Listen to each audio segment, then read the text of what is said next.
Shalom, selamat pagi. Sate pagi hari ini bertemakan Johari Window.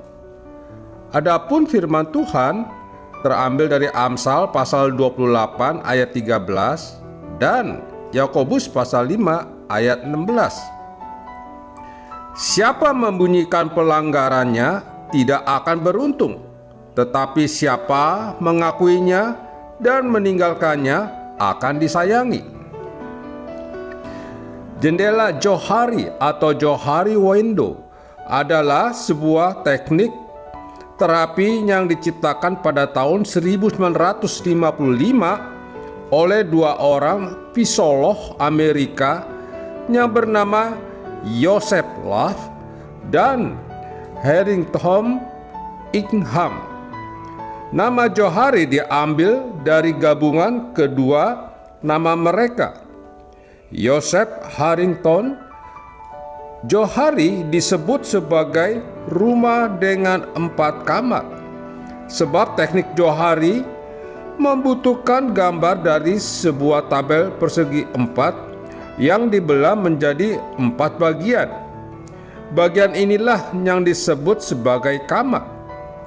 Kamar pertama disebut arena, adalah tentang sesuatu diri kita sendiri yang baik kita maupun orang lain dapat melihatnya.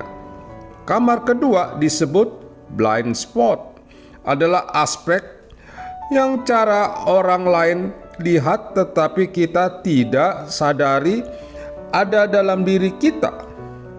Kamar ketiga vacate, adalah ruang pribadi kita, yaitu sesuatu yang kita ketahui mengenai diri kita sendiri, tetapi kita jaga dan sembunyikan dari orang lain.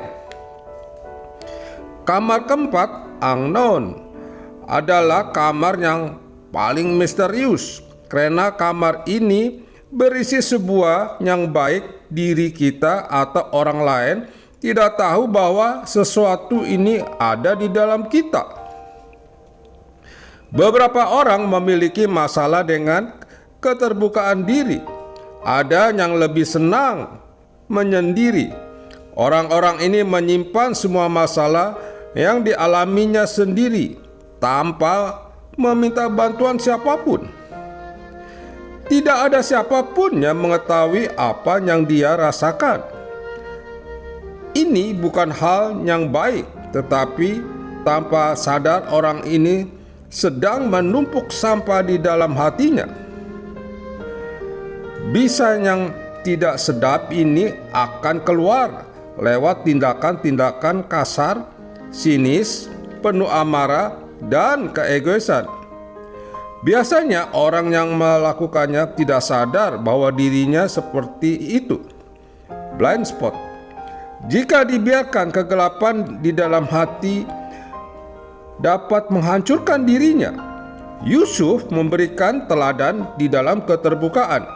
Sekalipun pada awalnya Yusuf menahan-nahan untuk memberitakan siapa dirinya, namun akhirnya dia memberitahu juga kepada saudara-saudaranya.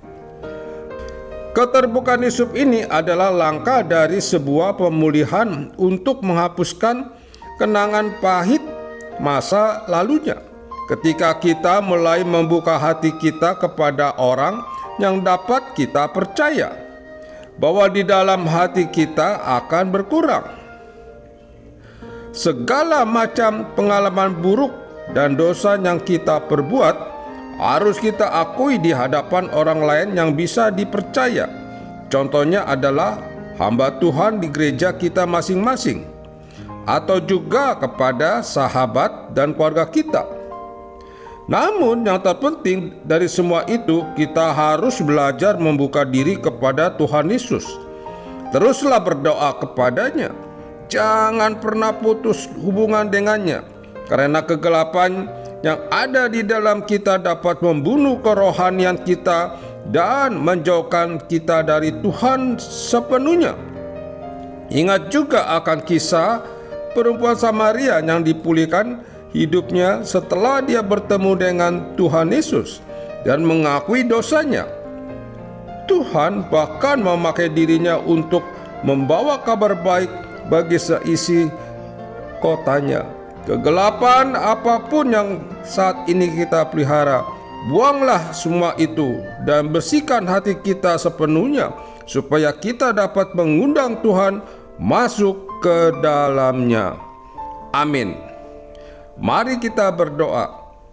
Bapa Surgawi, beriku hikmat sehingga aku bisa tahu orang yang akan Engkau pakai untuk menerima curahan hatiku dan memberikan solusinya. Di dalam nama Tuhan Yesus aku berdoa. Amin. Datanglah Roh Maha Kudus, bentara cinta Sang Kristus, tolong kami jadi saksi,